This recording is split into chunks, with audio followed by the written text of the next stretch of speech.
Selamat datang di channel YouTube Pendidikan Anak Usia Dini bersama Dr. Andes Haji Hendra Sofian, MSI. Tersimpan di dalam hati, untuk saling cinta, hati sayang, katamu hati, kata yang sambil menunggu, hati sambil merindu.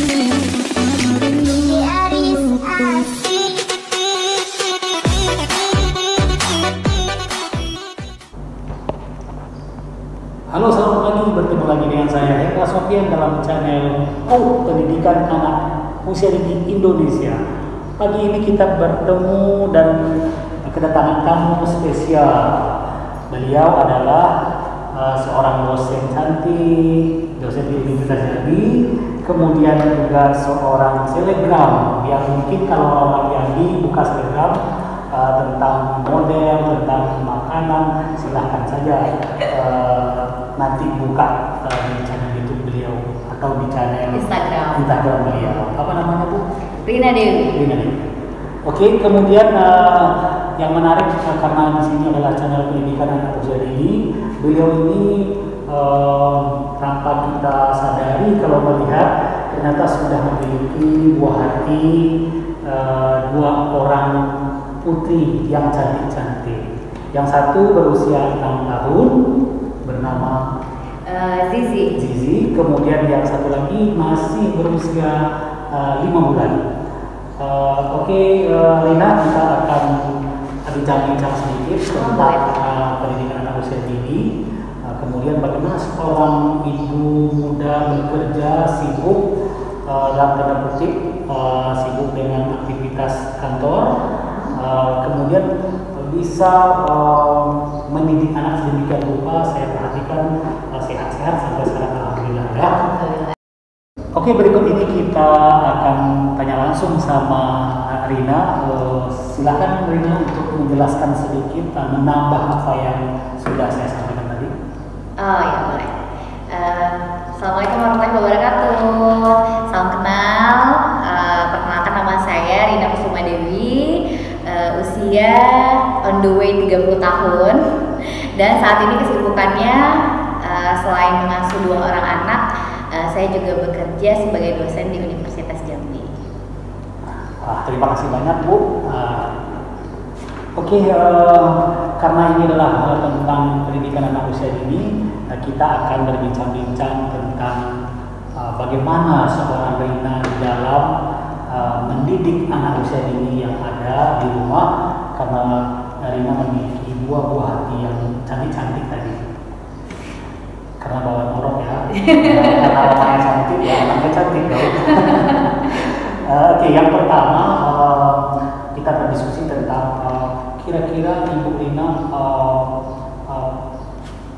paham tidak atau sejauh apa memahami bahwa ada beberapa aspek perkembangan anak usia dini itu yang harus ditumbuh kembangkan oleh orang tua ya.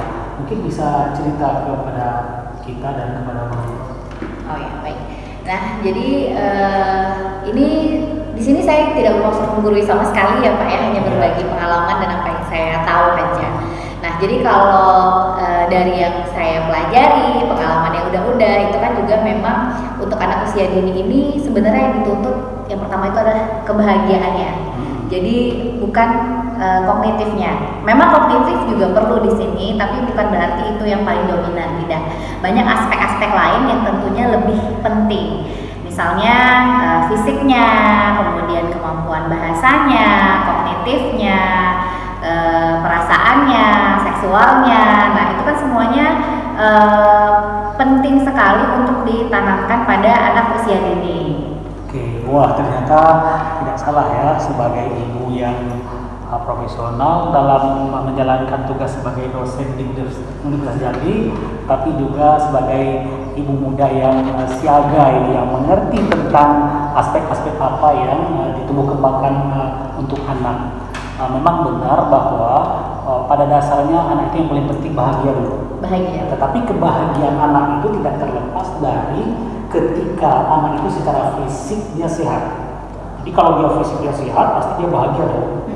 Tidak penyakit sakitan gitu kan. Dan bisa melakukan aktivitas bisa lari-lari, bisa manjat-manjat, bisa memutar-mutar, bisa merangkak dan sebagainya. Itu secara fisik dulu. Nah ini tentu berkorelasi dengan motorik.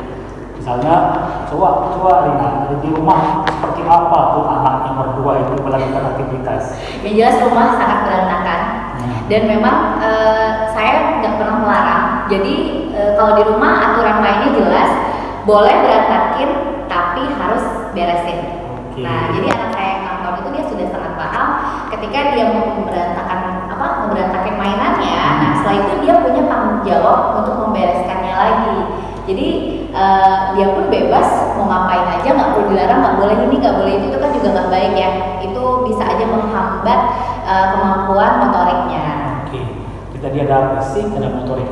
Lalu perkembangan bahasa, saya lihat karena kalau saya tidak salah itu Rina juga sebagai host ya di beberapa tempat. Salah satunya host di Universitas Jambi. Kemudian juga di beberapa di TV swasta ya di Jambi Dulu. artinya secara aspek perkembangan bahasa yang bagus. Nah tentu ada trik-trik tertentu menularkan atau mendidik anak usia dini. Seperti apa? Oh, iya. Jadi pada intinya setiap anak itu cerdas. Itu yang harus kita tanamkan ya. Dalam artian kita itu sebagai role model sebenarnya bisa menjadi contoh langsung untuk anak. Jadi dengan kita mengajak dia ngobrol setiap hari tentunya. Kalau saya memang apalagi aktivitas sebelum tidur. Nah itu memang kita manfaatkan untuk ngobrol. Misalnya hari ini ngapain aja. Terus nanti dia mendapatkan kosakata baru itu dari kita bisa, atau mungkin dari televisi, gadget. Nah kalau di sini untuk gadget saya tidak saklek misalnya membebaskan, enggak, melarang juga enggak. Jadi boleh tetapi dengan batasan yang jelas. Jadi dalam sehari dijatahin berapa boleh, kemudian kita pantau juga apa yang dia tonton. Kalau bisa membantu untuk pertambahan kosakata bahasanya. Itu dari perkembangan bahasa ya. Iya. Jadi artinya secara langsung berkomunikasi sama ayah bundanya dengan quality time misalnya menjelang tidur ya, mungkin menjelang di saat makan dan sebagainya. Bagus sekali. Kemudian ini ada perkembangan kognitif. Misalnya perkembangan kognitif itu bagaimana anak bisa lebih mengerti tentang sesuatu. Misalnya apakah mengerti tentang benda, tentang perilaku atau tentang sesuatu, benar salah dan sebagainya. Bagaimana menerapkan ini untuk anak usia dini yang Rina lakukan? Oh ya. Jadi kalau untuk kognitif biasanya saya lebih memanfaatkan media mainan ya, karena kalau anak usia dini ini pada intinya mereka sangat suka sekali dengan mainan, dan itu tidak perlu mahal. Itu yang menjadi catatan ya, nggak perlu mahal mainan, tetapi makna dari mainan itu sendiri. Jadi misalnya kalau saya suka kasih balok-balok, nah ini juga menjadi penelitian saya waktu S2 kemarin ya Pak. Nah dari balok-balok yang ukuran yang berbeda, nah kemudian nanti dia berusaha untuk menyusun sendiri seperti apa. Kan kalau untuk kita mungkin itu hal yang sangat mudah, tapi kalau untuk anak-anak di situ ada perkembangan kognitif yang akan terjadi. Misalnya dia berpikir gimana sih caranya bangun menara ini nggak sama besar loh. Kalau dari yang kecil dulu, ntar yang kecilnya tenggelam pas ditumpuk sama yang lebih besar. Nah, jadi itu dari situ sering berlatih trial dan error, kemudian dia mendapatkan pengetahuan dari permainan itu. Oke, artinya betul-betul paham permainan apa dalam umur yang seperti ini gitu ya. Iya. Menyesuaikan. Good. Kemudian ini ada masalah sosial emosi. Kadang-kadang anak itu kan suka merajuk, marah, kadang-kadang meronta-ronta, kadang-kadang iya, kadang-kadang happy sekali. Nah, bagaimana nih Ibu Rina mensikapi ini? Kalau untuk kecerdasan emosi di sini, misalnya anak saya yang pertama itu kan ngambekan. Nah, jadi kalau misalnya dia ngambek, usahakan tinggalkan dulu yang lain. Dan biasanya saya biarkan dulu kalau memang dia marah sampai reda amarahnya, kemudian akan saya tanyakan sebenarnya marahnya kenapa. Nanti dia akan menjelaskan, misalnya kesel sama temannya atau berantem dengan teman mainnya. Nah, jadi kan memang anak-anak usia dini ini sebenarnya dia main bersama itu dalam artian main bersama-sama, tetapi bukan berarti dengan mainan yang sama terus berbagi mereka belum mengerti itu gitu kan. Nah jadi di situ aja sih kita berusaha memahami, dan kalau misalnya dia berbuat salah jangan langsung bilang ayo minta maaf, nggak seperti itu. Jadi biarkan dia mengelola emosinya terlebih dahulu gitu kan. Ya misalnya kesel, biarin, terus nanti baru ditanya kenapa. Artinya betul-betul diperhatikan irama dari sosial emosi anak sesuai dengan usia. Sesuai dengan usia. Bagus sekali. Kemudian kadang-kadang nih kita sering terjebak tentang perkembangan sini. Oh, anak usia ini tidak perlu memperhatikan atau memberi mereka pendidikan seks. Sementara dari ilmu psikologi perkembangan wajib dan harus mengerti orang tua sebenarnya. Nah, bagaimana nih dalam mensikapi ini dengan putri-putri ini? Oke. Kalau untuk pendidikan seks, mungkin kalau diberikan terlalu berat juga kan belum bisa ya. Jadi simple sih kalau saya misalnya sambil dia mandi, jadi momennya tuh memang tepat. Misalnya mandi, kemudian lagi buang air kecil atau apa. Nah itu terus kita berikan pengertian mana bagian-bagian yang boleh disentuh oleh orang lain dan mana yang tidak boleh.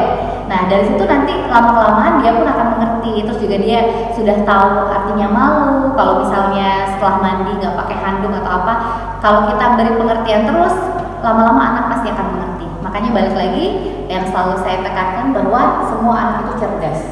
Oke. Memang iya, anak kita itu pada dasarnya cerdas. Jangankan anak biasa, anak yang luar biasa pun pada dasarnya cerdas. Iya. Ya mungkin Saudara sudah paham tentang itu ya, karena memang beliau ini adalah salah satu mahasiswa magister yang dulu pernah juga ada mata kuliah yang mendiri untuk memahami tentang perilaku anak atau perilaku anak berkebutuhan khusus ya. Apalagi tadi Rina mengatakan pada dasarnya anak cerdas. Memang benar bahwa semua anak itu cerdas pada dasarnya. Oke, kita lanjut berapi-api ya semangat karena narasumber kita adalah narasumber yang mengerti dan paham tentang anak dan punya pengalaman di dalam membesarkan buahnya. Kemudian ini dalam membentuk kepribadian. Nah, kepribadian itu kan yang banyak muncul. Kemudian karakter anak itu dibangun semenjak dini di dalam rumah tangga. Ada role modelnya namanya, ada role model papanya. Kadang-kadang karena kita di Melayu, di Indonesia mungkin lebih dekat dengan keluarga mamanya dan keluarga papanya, dan nanti keluarga kakek dan neneknya atau tante dan omnya. Nah, bagaimana Anda mensikapi ini dengan banyak-banyak role model itu, sementara anak harus memiliki karakter tertentu? Jadi kalau saya sih terus terang ya, ini mungkin permasalahan bukan saya aja, untuk banyak orang tua di luar sana. Nah, kadang kan anak tuh banyak lingkungannya selain orang tua seperti yang dikatakan bapak tadi ya, ada oma opa, ada nenek kakek yang mungkin kebudayaannya juga beda. Nah, tapi balik lagi usahakanlah bahwa anak ini lebih banyak porsinya tuh kepada kita orang tua. Kita tidak membatasi untuk hal-hal yang negatif ya. Maksudnya boleh bercengkrama dengan nenek kakek, oma opa, dan terkadang oma opa kasih sayangnya bisa dikatakan mungkin lebih daripada kami sebagai orang tua. Nah, tetapi ada hal-hal yang mungkin bertentangan dengan pola asuh kita. Nah, itu sebenarnya bisa kita bentuk ketika anak sedang di rumah. Jadi makanya walaupun kita bekerja, sediakanlah waktu untuk anak yang benar-benar kita fokus. Jadi dalam satu hari itu ada quality time-nya. Nah, jadi ini juga saya dapatkan ketika saya mengikuti kelas parenting itu dengan Abah Ihsan. Kalau di situ judulnya 1821. Jadi 1821 itu jam 6 sampai jam 9 malam. Jadi untuk ibu-ibu yang bekerja dari pagi sampai sore itu kan udah sibuk. Nah, tapi usahakan 3 jam aja dalam sehari itu membersamai anak. Jadi membersamai itu benar-benar kita tuh bersama anak, bukannya sambil-sambil. Ada yang misalnya sambil ngobrol sambil ngerjain kerjaan, terus ada yang sambil nonton TV atau mungkin sambil cuci piring. Nah itu nggak boleh. Jadi memang harus ada waktu yang kita benar-benar nemenin anak loh. Jadi dia merasa kehadiran dari orang tuanya. Oke, tampaknya narasumber kita memang sudah mumpuni dan memiliki pengetahuan yang siap dan memahami tentang anak. Bu, terima tambah lagi dong anaknya. Sekarang belum Pak sepertinya. Sebenarnya nggak dibilang sudah mumpuni, juga mungkin saya masih belajar.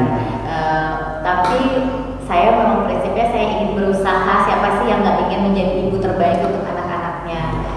Gitu. Oke, bagus sekali. Masih banyak yang saya mau tanyakan. Saya sangat menarik pembicaraan kita tentang aspek perkembangan dan bagaimana ibu muda atau yang bekerja dalam sikap ini. Kreativitas. Nah, setiap anak itu kreatif pada dasarnya. Seperti apa Anda mensupport biar dia lebih kreatif? Kalau misalnya untuk mensupport anak lebih kreatif itu, menurut saya sih jangan dilarang. Jadi dia mau bereksperimen, mau coba apapun, biarin aja selagi tidak membahayakan. Nah, makanya pengawasan di sini sangat penting ya. Misalnya dia ingin belajar menggunting, sediakan aja gunting, kertas, tapi kita ada di dekat dia, biarin dia mencoba. Kan kadang orang tua ada yang takut, jangan nanti luka. Itu biasanya banyak banget sih. Nah, tapi kalau misalnya kita biarkan, ayo diajarin, kemudian kita bimbing dan tidak membahayakan anak, ya biarin aja dia bereksperimen. Terus dia mau main di luar, misalnya memegang tanaman putri malu, kenapa sih tiba-tiba bisa tertutup, bisa terbuka? Nah itu kan banyak sekali hal-hal yang bisa menjadi media meningkatkan kreativitas anak. Iya, kadang-kadang misalnya nih ibunya melipat kain, lalu sebenarnya anak kreatif, tetapi karena dalam kognitif anak melipat kain itu dia melihat hanya ibunya mengaduk-aduk kain, gitu kan? Iya. Nah, lalu kalau ibu yang tidak paham perkembangan anak kan dia marah tuh mengaduk-aduk kain. Iya betul. Mungkin kain yang sudah dilipat ibunya di apa namanya Berantakin. Nah, padahal dalam kognitif anak itu adalah membantu mamanya. Iya. Nah, yang seharusnya kan diberi contoh. Nah, ini loh sayang, ini kainnya dilipat seperti ini, taruh di sini. Pilih yang kecil-kecil taruh sama dia. Nah ini kamu lipat seperti punya mama ya. Dan dengan aspek ekspektasi kita supaya dia membuat lipatan lebih rapi dari kita atau sama enggak. Tetapi apapun yang dikerjakan anak kita tidak boleh tadi melarang. Bagus sekali dan saya sangat apresiasi sekali dengan apa yang Ena sampaikan tadi. Kemudian tentang boleh tidak moral ya. Kan namanya anak-anak kan perkembangan moral itu tidak ada anak yang mengerti dan sadar moral, tetapi anak tidak mau melakukan atau melakukan itu tergantung dengan reward atau punishment yang akan didapatnya. Misalnya dia cuci tangan misalnya, pasti kita beri pintar anak mama karena sudah mencuci tangan, gitu kan? Bukan kesadaran dia mencuci tangan gitu. Nah hal-hal seperti ini kan perlu boleh dan tidak boleh tadi kata, atau dia punya adik, pernah ada yang cubit adiknya atau mukul adiknya? Mengganggu pasti ada. Iya. Artinya kan kapan kita melarang dia mengganggu tadi, atau kapan kita memberikan reward atau memberikan pujian ketika dia membantu adiknya, gitu kan? Nah itu kan termasuk salah satu pendidikan moral. Ini salah satu saja. Nah bagaimana nih Rina dalam membangun ini untuk anak supaya perkembangan moralnya bagus? Yang pertama, pilih kalimat yang tepat. Kalau tipsnya begitu ya. Jadi misalnya dia mengganggu adiknya, jadi bahasanya itu jangan ganggu adik ya, bukan seperti itu. Jadi usahakan kita mengeluarkan kalimat-kalimat yang positif. Disayang adiknya nak ya, ini kan adik sayang nih, kayak gitu. Nah kemudian apalagi ya, misalnya dia menumpahkan air. Nah, siapa yang menumpahin air? Jangan kita marahin, maksudnya. Jadi cukup berikan konsekuensi. Siapa yang menumpahkan air boleh dilap ya.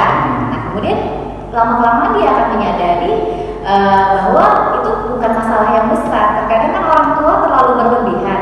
Aduh ini akhirnya tumpah basah becek berantakan. Nah, itu hal yang tidak perlu gitu. Mematikan kreativitas. Barangkali juga tadi dia ini karpet lalu ditumpahkan air dengan benar, memang ditumpahkan dia kok hilang airnya ya, gitu kan? Eksperimen. Nah, makanya ditanya sama anak, kenapa ini? Iya. Apa yang kamu lakukan ini? Gitu. Nah, kadang-kadang kalau orang tua tidak tahu, pasti dia akan langsung memberikan pressure, mungkin dipukulnya, anaknya, dicubitnya. Harusnya tidak kayak gurunya tadi. Apa ya? Airnya kok tumpah? Mungkin anak eksperimen tadi. Betul. Tadi aku sumpahkan di situ masih terlihat, tapi di sini kok hilang. Iya. Ini salah satu contoh ya. Salah satu contoh. Jadi artinya tetap disupport anak supaya tetap lebih kreatif, kemudian tadi agak berkembang moralnya dengan baik tadi ya. Mana yang tidak boleh, mana yang boleh.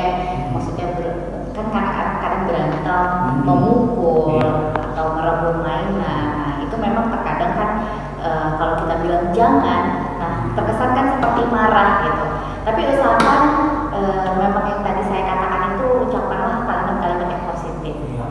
Kalau apa namanya teori-teori psikologi berkembang memang seperti itu. Kita teori BCD tidak boleh memarahi anak, tidak boleh menyuruh anak, tidak boleh melarang anak. Tetapi kita bisa melakukan itu dengan kalimat-kalimat yang positif tadi. Misalnya tadi kan adiknya dipukul. Jangan pukul adik, bukan begitu. Bukan begitu.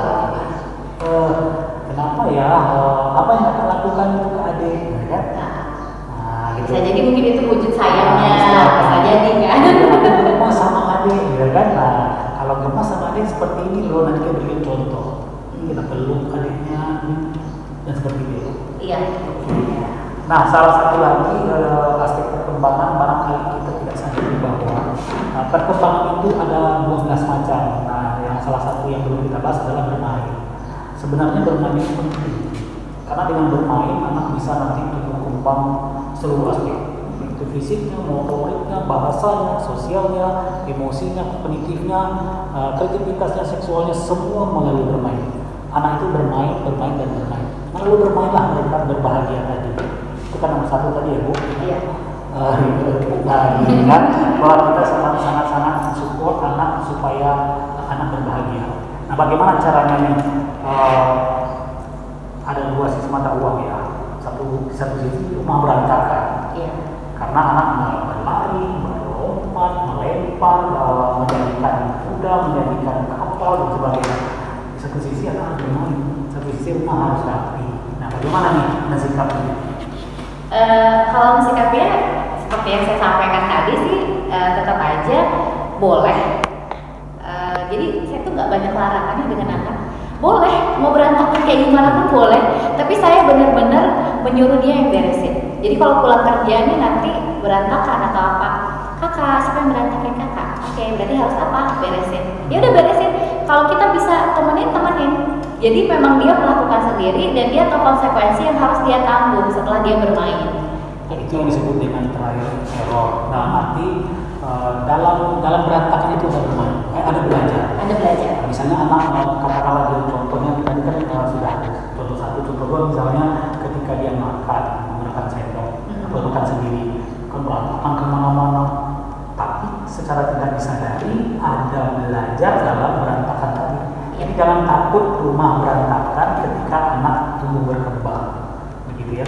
Oke, itu merupakan 12 aspek perkembangan yang didukung tumbuh kembangnya oleh seorang ibu yang bekerja juga, kemudian selebgram juga, kemudian juga memiliki anak dua sekaligus dalam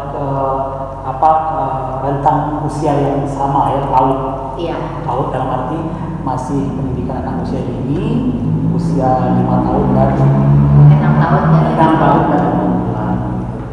Oke Bu, mungkin berikut kita akan bahas tentang bagaimana sih tips-tipsnya Ibu sebagai dosen tadi yang notabene dosen itu kan sangat sibuk ya, mana urusan penelitian, pengabdian, ya pengajaran, dan bagi yang lain-lain rempong ya. Tapi saya yakin dan percaya nanti kita akan membahas dan berdiskusi lagi tentang bagaimana sebenarnya tip-tip yang digunakan sehingga anak kita bisa tumbuh berkembang dengan baik. Berikut ini kita akan jeda sejenak, tapi jangan lupa subscribe, like and share. Assalamualaikum. Tersimpan di dalam hati.